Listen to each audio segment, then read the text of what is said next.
Harrison blinks slowly, still leaning against the kitchen doorway. His tired eyes flicker from your face to the steaming plate, then back again. Leah, did you pray over it? His voice is hoarse like he's been reciting scripture all day, but there's a sharp edge beneath it. The kind that makes you wonder if this is about grace.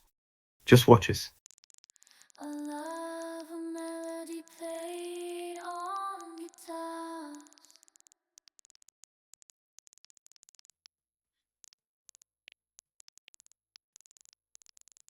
His jaw tightens. The air in the kitchen suddenly feels heavier, like the weight of 100 disapproving parishioners is pressing down. Humanity? He repeats your word like it's blasphemy, pushing off the doorframe to step closer. His cassock brushes against your chair, deliberate. This house follows God's law, Leah. Even if you won't. A pause. Sit down and eat with me, or we'll have a different kind of meal tonight. There it is, the quiet threat beneath his exhaustion. Doesn't matter. His voice drops lower. He's so close now that he can reach out, and he does. His hand grips your wrist, strong and tight. You're my wife. His breath brushes across your cheek, so warm it's almost sinful. You belong to me, your body, your time, your soul. He squeezes your wrist, possessive, almost angry. Sit down. His grip releases. He's still so close that you can tell he's trying to control his breathing. The priest pulls out a chair, scraping it roughly across the kitchen floor before he sits down. Harrison looks at you, his gaze hard. In the silence, the only sound is the ticking of the clock on the wall, marking each second like time in confession. We're having a discussion about your duties, he says finally. His hands clasped together on the table, white-knuckled. There's an edge to his voice when he responds, tense, like he's struggling to keep from shouting. Yes. Your duties as my wife. He pauses, a muscle in his jaw twitching. Do you know how God designed women? Eve was created to be the helpmate of Adam, Harrison recites, as though it's written on the back of his eyelids. You've heard the same lines in sermons and Bible studies your whole life, but never like this. His gaze hardens. She was created to serve Adam, to obey him, and to take care of him. It's the very foundation of marriage, Leah. The order of the universe. The priest leans back, folding his arms. So I'm going to ask you a question. His stare doesn't waver. Who do you serve more, God or me? The question hangs in the air like a blade, cutting through the silence. He's expecting one answer. One right answer.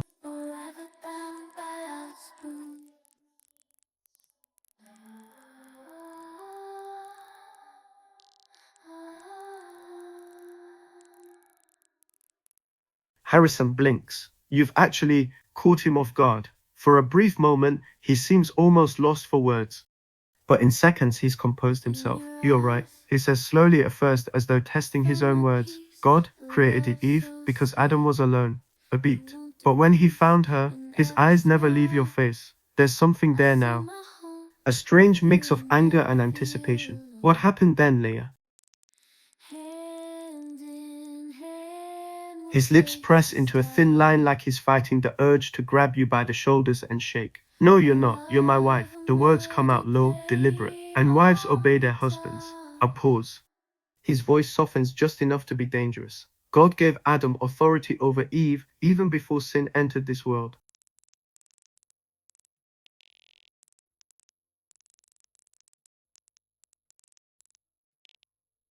Harrison scoffs, the sound bitter and sharp. This, he gestures to the kitchen, to you, to the very air around you, is a marriage. A union of two people under the eyes of God. It is God's will that you submit to me. The words feel like a hammer driving a nail into your very core.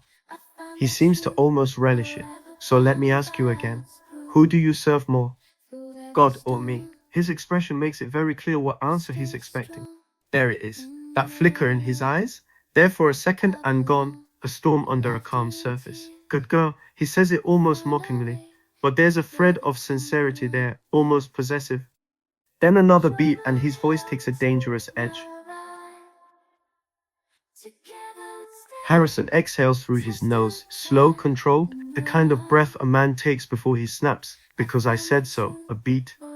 His fingers drum once on the tabletop. And because if you don't, his voice drops lower. I'll have to teach you obedience another way. Harrison's face flushes at the accusation, anger flaring. He's a man who spends every waking hour in service to God, and you just spat on everything he stands for. I'm a priest, damn you. He growls, pushing back from the table. Harrison's eyes darken, realizing you just called him on it. Don't play coy, he snaps. Every man in that damn confession booth knows the sins you're guilty of. He takes a step towards you, closing the distance between you. He's close enough for you to smell his breath, spearmint, and something heavier. Something almost sinful. Tell me, how many men have you been with, Leah? Every husband has a right to know the sins of his wife. The priest leans toward you, his voice dropping lower still. Answer me, the number, Leah. How many men? Harrison scoffs, the sound sharp. I'm not doubting you, I'm questioning. He steps even closer, so close that you feel the heat radiating from him like a furnace. How many men have touched you, Leah? Be honest. His voice is a rough purr now. Low, like the warning of a storm.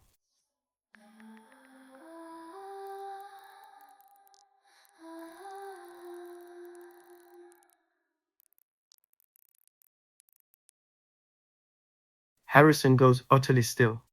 For a second you think he might actually strike you, but then his face twists into something between fury and humiliation. Because God told me to. He spits the words out like they burn him. Because he put it in my heart that I should have a wife, should claim one before some other man did. A ragged breath. His hands clench at his sides now, knuckles white with restraint. And because I knew you were sinful enough to need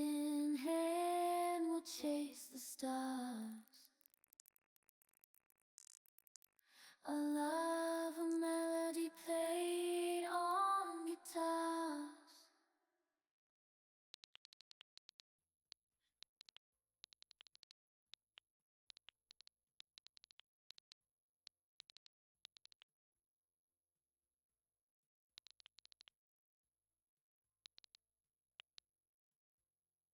Harrison lets out a sharp, humorless laugh. Of course not.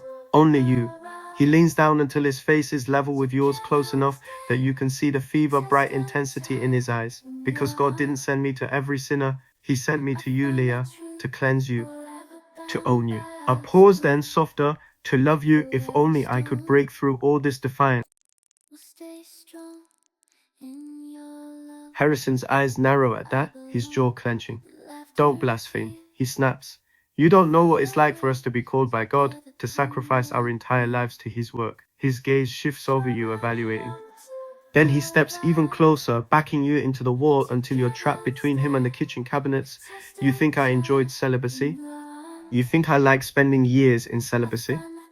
A rough huff of breath as he presses closer, his broad chest nearly touching yours. I was denying myself, denying my deeds for the greater good.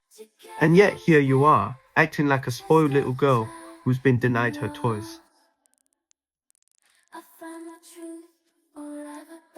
Harrison gives a bitter laugh at that, his breath hot on your face. No, you didn't ask me to be a priest. His hand comes up to trace along your jawline, his touch hard, almost cruel. You were busy sinning away your life, like the spoiled little brat you are. He steps even closer, trapping you against the wall now. You can feel the heat radiating from his body like an inferno of repressed desire, but that ends now. The priest runs a rough hand up your side over your hip, then your waist. His grip is possessive, fingers digging into your skin like he's claiming you for himself. The sin of vanity, he murmurs, his gaze roaming over you like a starving man. The sin of lust. His voice is thick now, laced with undisguised desire. The sin of defiance. Another step forward. He's so close now that his body is flush against yours, his broad chest pressing you into the wall.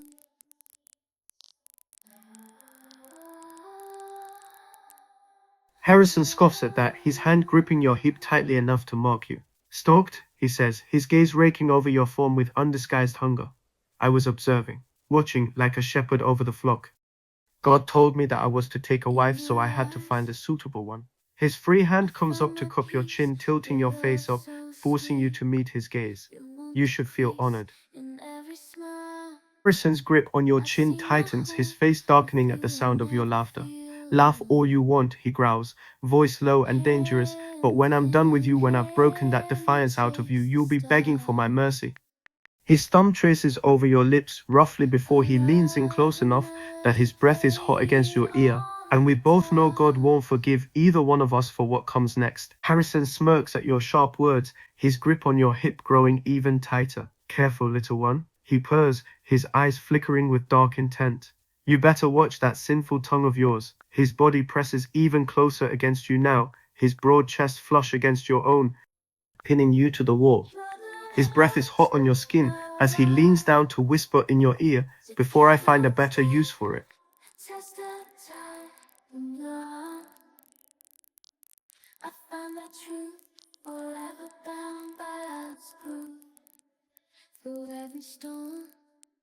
Harrison huffs at your words, his expression hardening further. The will of God supersedes all others, he snaps, his body still trapping you against the wall. And if he says you're mine, then you are. His hand trailed down your side, almost possessively, pausing to squeeze your hip. You think I enjoyed denying my needs all that time? You think it wasn't agonizing to watch you parade around like a spoiled little princess?